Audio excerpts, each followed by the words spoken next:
the Exis Labs, where the future is now.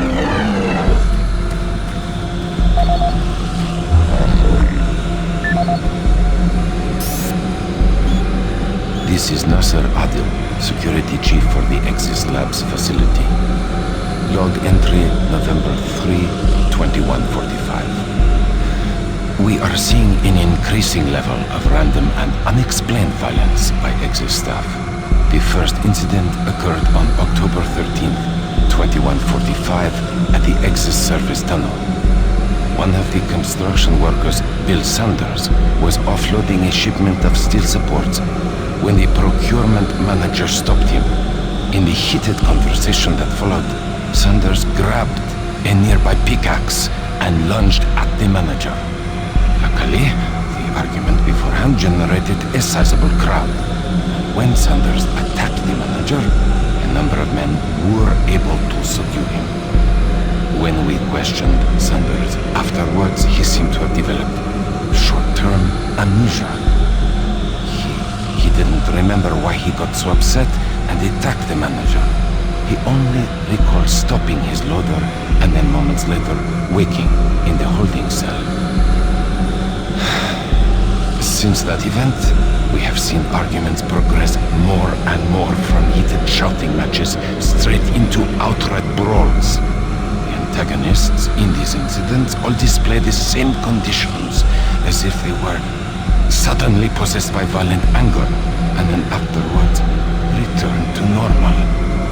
We have only one serious life-threatening case so far, where engineer Leon Powell was stabbed multiple times. I fear this is not the worst of our troubles, and have requested additional security personnel posted at critical junctions. To assist any immediate medical need, I have resupplied storage cabinet 965 with the accompanying code of 428. Sergeant Nasir Adil, out. Nasir Adil, personal log dated November 12th, 2145. I have just received word from Central Authority that the UAC representative, Councillor Elliot Swan, will be arriving in a few days from Earth. The report states he will be reviewing all sectors of Mars City, including Exis Labs. I'm not sure that's a good idea in light of the recent events we've had here. The violent assaults that seem to plague Exis Labs have caused the civilian staff to be pretty wary of one another. And now, to top it all off, missing weapons. The cabinets in the security checkpoints were fully stocked 2 days ago, and now half the weapons are gone. I don't know how this situation occurred, but my Marines swear no one has access to the cabinets except for them. I've ruled out those assigned to me and other security personnel, but I can't figure out who else has those codes. To sum up, this is a bad situation, turning worse every day. My recent request for more manpower in Exis Labs was denied. It seems other sectors of Mars City are stretched thin, and the small reserves at the base are already allocated. I need to have faith in my current detachment of Marines that they will turn things around. I'll talk to Central again and see if Councillor Swan can bypass Exis. The last thing I want is some staff worker with a sudden episode of dementia murdering a VIP. I'm having enough problems trying to keep everyone here from killing each other. Sergeant Nasir Adil, signing off.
I didn't know if you could with all those things out there.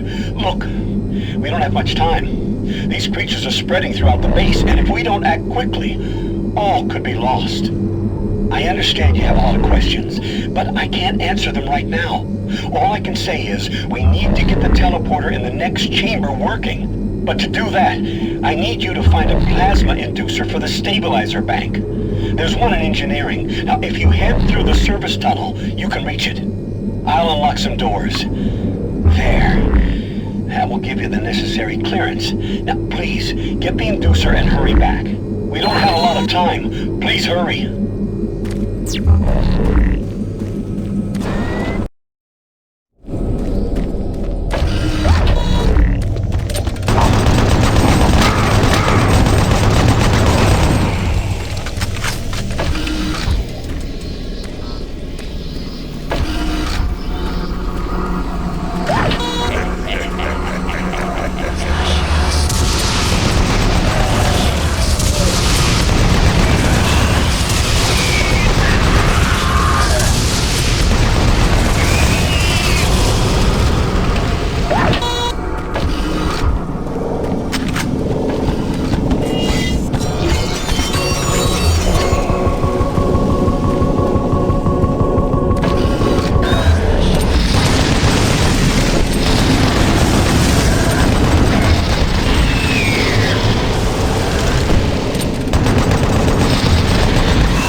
Dmitry Lebedev, supply manager for the Exis Labs facility.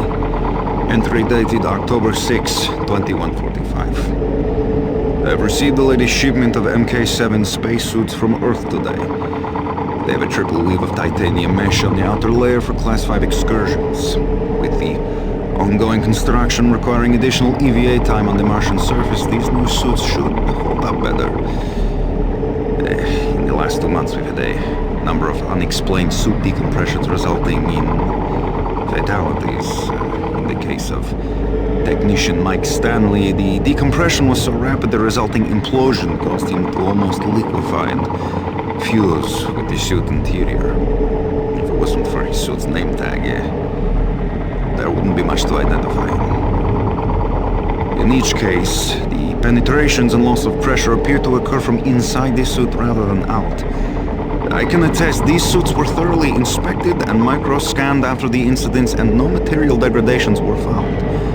Per UAC EVA regulations, the suits before the accidents were properly stored and locked away to prevent any mishandling. I also followed up with the technicians on ensuring the suits had the necessary pre-EVA checklist before anyone reaches the Martian atmosphere. I'm hoping the new suits will address the issue. Each suit lost this way just means more paperwork for me, so... Along with the new suit shipment, we received additional medical supplies. I've placed the extra packs in the storage cabinet 071 with the access code of 532. Dmitry Lebedev, end of log.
so you can make it back through operations.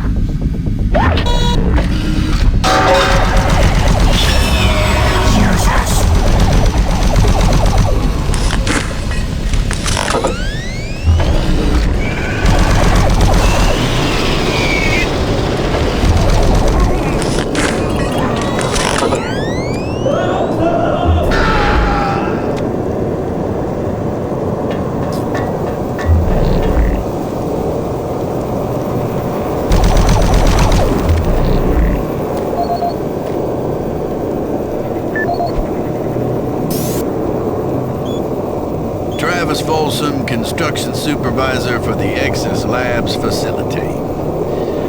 We recently reached substantial completion on the facility's engineering sector and began work on the environmental systems sector early. At this rate, we should be able to impress the big boys up in Central Authority and score on completion bonuses. Last week I reviewed the construction documents and found another item where we can cut costs. My glass subcontractor mentioned the Moxon pressure seals for the exterior windows can be replaced with much cheaper mix-on seals. I submitted the alternative material selection to the base architect for review. On our Tuesday progress meeting, he argued the mix-on seals aren't up to spec. He complained that those seals are inferior and could cause air leaks or glass blowout. What the hell is he doing? Pencil neck draftsman thinks he's designed a fancy hotel. Hey, guess what? I was building shit before he was born. Anyway, I managed to get the mix-on seals ordered. I bypassed the architect and talked directly to corporate. I showed them the savings and that sealed the deal. We'll be installing the exterior windows in environmental in a week and he will never know the difference. I'm so convinced the glass and seals will hold up that I'm gonna take a rocket launcher and test it on those windows and make me. That'll show the stupid architect. Folsom out!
This is Bernice Tooley, Operations Coordinator stationed in Exis Labs.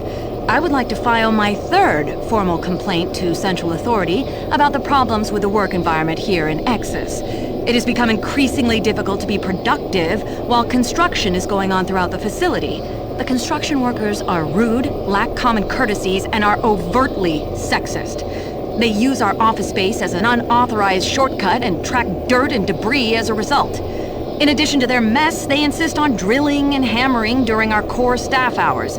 Some of them have repeatedly made inappropriate comments that clearly fall under sexual harassment. When I approached the construction supervisor to remedy the situation, he told me in no uncertain terms to mind my own business. Actually, his exact words were, "Don't worry your pretty little head about it." We are already on edge with the unexplained events occurring around the facility, and to add this insult to our tight schedule is too much to bear. If I cannot persuade Central Authority to take this complaint seriously, I'd like to remind them of Section 20, Paragraph 9 of UAC's Facility Regulations Code. It clearly states our employee rights, and we do not need this nonsense. I suggest you reprimand the individuals responsible and take adequate measures to ensure it doesn't happen again. Do not make me log additional complaints. Bernice Tooley, signing off. I hope this thing is working. Something is happening here, and no one knows what's going on. The power is going crazy. We can't communicate with Central Administration, and I've heard something like screams. I don't know. It was so disturbing. Okay, my assistant left me, and I'm all alone here. Okay, I'm gonna try to get the network working, but the systems are acting just crazy. I don't know what to do. I think what was that? Oh God.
Teleporter is ready for transport.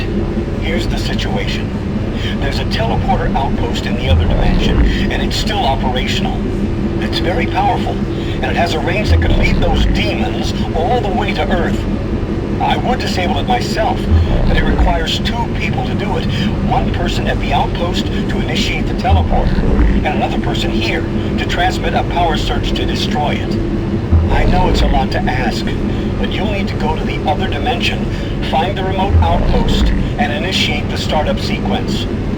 You're our only hope of defeating this evil. I've got the teleporter ready to go. All you need to do is go into the chamber and initiate the sequence. I'll handle the rest from here. But before you go, I want to give you my personal account of what happened here. It explains everything.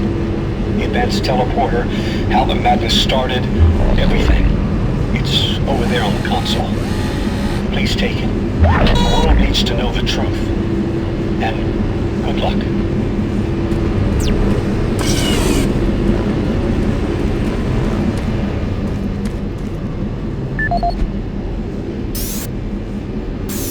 My name is Dr. Richard Meyers, and I'm a research specialist stationed in Exis Labs. I don't know who'll be hearing this, but I wanted to alert someone of the disaster at Mars City. What has been unleashed across this base is an unimaginable evil, and we only have a slight chance of stopping it. The research I participated in was the next step in teleportation. To give context to my research, back in 2115, UAC researchers discovered an ancient Martian civilization. At the Urbis dig site, they found a Martian teleportation device. It was non-functional, and all attempts to start it proved fruitless. It took many years, but the researchers managed to learn enough from the device and other wall carvings to reverse engineer it. The first prototype teleporter, codenamed Project Mercury, was built in Delta Labs and became operational in 2139. This teleporter was only capable of short distance travel and limited quantities of matter transference. It could only teleport a single test subject, small animals and chimps usually, across a room. Once testing intensified and technical data increased, we were able to fabricate more powerful teleporters. In Delta Labs Sector 3, Project Gemini managed to increase teleportation across greater distances. In addition to the increased range, we found we could begin transporting human-sized subjects. It was during this stage we began to see the effects of opening up these portals to that strange dimension. Our scientific curiosity overruled the obvious warnings, and under Dr. Malcolm Betruger's direction, we continued experimenting. On Project Apollo, the engineers developed a room-sized teleporter in Delta Lab Sector 4. It was capable of teleporting a small-sized team to destinations on this new dimensional plane. The expedition teams began exploring and setting up small research outposts. We could only teleport small equipment with the Delta 4 teleporter, and this condition frustrated Dr. Betruger. Soon after the success of Project Apollo, plans were drawn and work executed on a new facility, Exis Labs. At Exis Labs, the goal was to create a large teleporter, similar in scale to the one at Urbis. It would be powerful enough to transport large equipment, even dropships, and eventually shorten interstellar travel. Betruger was so impatient on seeing results from this research, he had the engineers start work on the teleporter once the facility reached 75% completion. We had expedition teams set up a teleporter outpost in the other dimension to link up with Exis. It was at this time I began investigating the strange stories I heard over in Delta Labs. I managed to hack undetected into Betruger's personal logs. What I found scared me to the core. Betruger became obsessed with the findings of this new dimension. He started to push experiments regardless of the human cost. His log entries into the occult and how to harness evil powers were truly frightening. The more recent logs detailed how demons, yes, demons, contacted him through his dreams, offering him unimaginable powers. But they demanded he find a way to help them reclaim Earth. It was then I realized that this other dimension was hell itself. By the time I realized his plan, Betruger had started the invasion. Since the Exis teleporter hadn't reached sufficient functionality, I assumed Betruger decided to launch the demon invasion on Mars without it. However, the Hell Outpost teleporter is operationally ready, and it's only a matter of time before Betruger decides to use it. I'm going to try to reach Chief Engineer Rhodes in the Enpro facility to divert enough power to Exis, and with a little luck, create a big enough power surge to destroy it from here. I can only pray God will forgive me for my part in all this, and help me make things right. Lord, save my soul. Richard Meyers, signing off.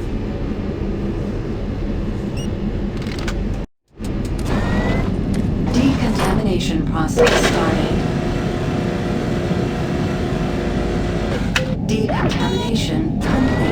I have the teleporter sequence already configured. Just activate the main console. When you reach the outpost, I'll be able to communicate with you. Sequence activated. Teleportation will commence in T-minus 3, 2, 1.